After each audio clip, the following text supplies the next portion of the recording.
세상을 살아갈 때 오해라는 것이 있습니다. 뭐 간단하고 또 중요하지 않은 것, 또 뭐 사소한 것이라면 그런 오해가 큰 잘못은 아니겠죠. 또 금방 수정이 가능할 것입니다. 그러나 믿음과 신앙에 대한 오해, 또 무엇을 의지하고 또 붙들고 살아가야 할 것인가에 대한 오해라면 그것은 그 자체로서 심각하고 또 치명적인 것일 수 있습니다. 그래서 우리는 항상 하나님의 말씀을 삶의 기준으로 삼아야 하고요. 또 믿음의 항상 중심으로 삼아야 합니다. 말씀의 나를 비추고 또 수정하고 바꾸고 이제 그러한 과정을 날마다 거쳐야 합니다. 내가 혹 잘못 붙들고 있는 것은 없는가? 내가 지금 바르게 걸어가고 있는가? 또 내 신앙이 하나님 앞에 온전한가? 늘 하나님 앞에 말씀을 통해서 점검해야 하고요. 또 물어야 합니다. 또 주님의 말씀을 들어야 하고요. 내게 말씀하시는 주님의 음성에 우리가 귀를 열고 또 마음을 열어야 합니다. 바울이 은혜를 설명하고 또 믿음으로 이렇게 되는 그 과정에 대해서 설명하면서 로마서 서론에 잘못된 것들, 또 오해하는 것, 잘못 붙들고 있는 것들에 대해서 하나씩 찝어주는데요.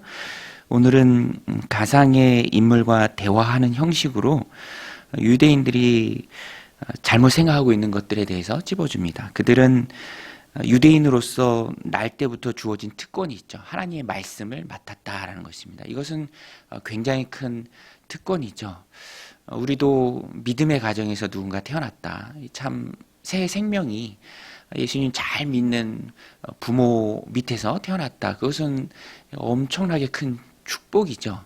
그러나 그 자체가 만능 열쇠는 아닙니다. 마찬가지로 오늘 본문에도 보면 유대인들이 가지고 있는 특권에 대해서 바울이 인정을 합니다. 17절에 유대인이라 불리는 내가 율법을 의지하며 하나님을 자랑하며 율법의 교훈을 받아 하나님의 뜻을 알고 지극히 선한 것을 분간하며 맹인의 길을 인도하는 자여 어둠에 있는 자의 빛이요 율법에 있는 지식과 진리의 모본을 가진 자로서 어리석은 자의 교사요 어린아이의 선생이라고 스스로 믿으니. 이 앞부분에 그들이 특권적으로 받은 것들을 바울이 인정하죠. 그런데 그렇게 너희가 어린아이의 선생이다, 어리석은 자의 교사다, 율법 가진 자의 특권이 너에게 있다라고 스스로 믿는 것은 좋은데, 그러나 너희들의 삶을 볼 때 그것이 위선으로 작용될 수밖에 없다. 스스로 믿기는 하지만 율법 가진 자의 삶으로서 너희가 가진 그 율법의 특권을 너희들이 온전히 지켜내고 받쳐주는 삶이 너희에게는 없다. 그래서 21절에 보면 그러면 다른 사람을 가르치는 내가 내 자신은 가르치지 아니하느냐? 도둑질하지 말라 선포하는 내가 도둑질하느냐? 간음하지 말라 하는 데가 간음하느냐? 우상을 가증히 여기는 데가 신전의 물건을 도둑질하느냐?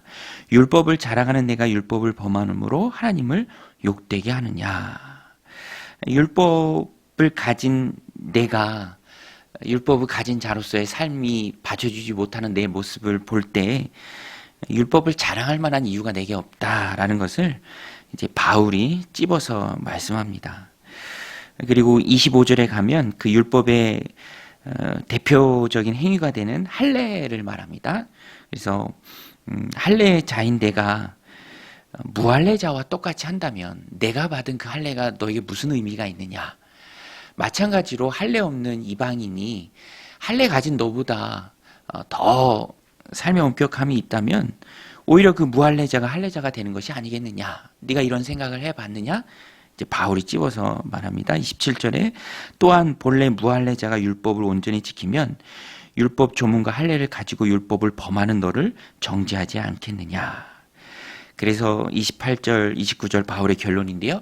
표면적 유대인이 아니라 할례는 마음에 할지니 율법 조문에 있지 않고 영에 있는 것이고 이면적 유대인이 율례인이다. 그러니까 유대인들이 가지고 있는 오해, 착각, 잘못 다 찝어서 얘기해 주는 것이죠.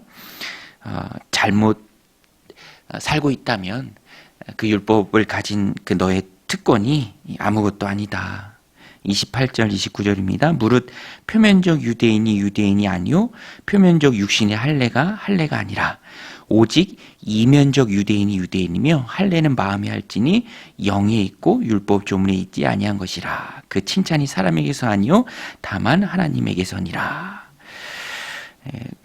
신앙생활할 때 겉으로 가지고 있는 외형적 타이틀이 의지의 대상이 되면은 그것은 심각한 오류입니다.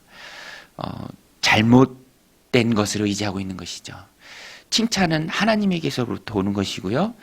할례는 율법 조문에 있지 않고요. 영에 있습니다. 영에 있다라는 것은 성령에 있다라는 것이죠. 할례를 마음에 행한다라는 것은 마음을 새롭게 한다라는 것이에요. 그런데 그것은 율법의 문자적인 힘이 우리에게 주는 능력이 아니라 영에 있다. 성령님이 우리에게 주는 힘입니다. 할례는 마음에 할지니 영에 있고 율법 조문에 있지 아니한 것이라. 율법 조문을 따라서가 아니라 성령으로 말미암아 마음에 받은 할례가 참 할례입니다. 그래서 우리는 우리의 신앙을 약하게 하는 것이 어떤 면에 있어서는 내가 가지고 있는 타이틀일 수 있어요.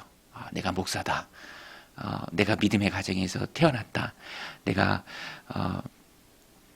엄마 뱃속에 있을 때부터 모태신앙이다. 내가 오래 믿었다. 내가 성경을 많이 읽었다. 내가 기도를 많이 한다. 예배의 자리를 빠지지 않았다. 그런 것보다도 성령의 힘을 매 순간 매일의 삶에서 항상 의지하는 것이 더 중요하다라는 것입니다.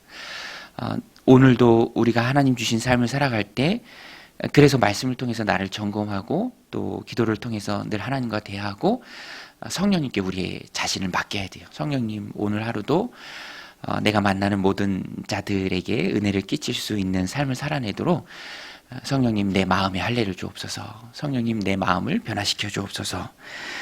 성령의 능력을 사모해야 하고요. 우리 삶에 있는 죄를 정리해야 합니다. 타이틀이 아니라 성령 앞에 살아가는 삶이에요. 항상 말하는 것 하나, 생각하는 것, 또 누군가와 함께 관계 속에서 살아갈 때 내가 내 안의 죄들을 정리하고 또 하나님의 뜻이라면 거기에 순종할 것을 결단하고 또 성령님 내 삶을 다스려 주실 것을 기대하고 그러할 때 마음에 할례가 있는 것이고요. 율법 조문이 아니라 영으로 살아가는 삶이 가능하다라는 것입니다. 바울이 그래서 잘못 의지하는 것, 유대인적인 특권, 그렇지만 위선적인 삶을 살아갈 수밖에 없는 그들의 잘못된 신앙의 행태를 꼬집어서 찝어주는 것이죠. 바뀌라라는 것입니다. 표면적 유대인이 유대인이 아니라 이면적 유대인이 유대인이고요. 그것을 가능하게 하는 것은 마음에 받은 참 할례입니다. 그것은 율법 조문에 있지 않고요.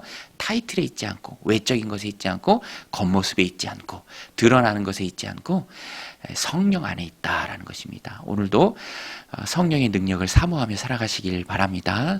내 안에 있는 죄들을 정리하고 또 하나님의 뜻에 순종할 것을 결단하고 또 성령님이 내 삶을 다스려 주시고 통치할 것을 결단하면서 마음의 할례를 받고 살아가는 복된 하루가 되시기를 주님의 이름으로 간절히 축원드립니다. 우리 같이 말씀 붙들고 기도하며 나아가겠습니다. 하나님 아버지, 오늘도 고난 새벽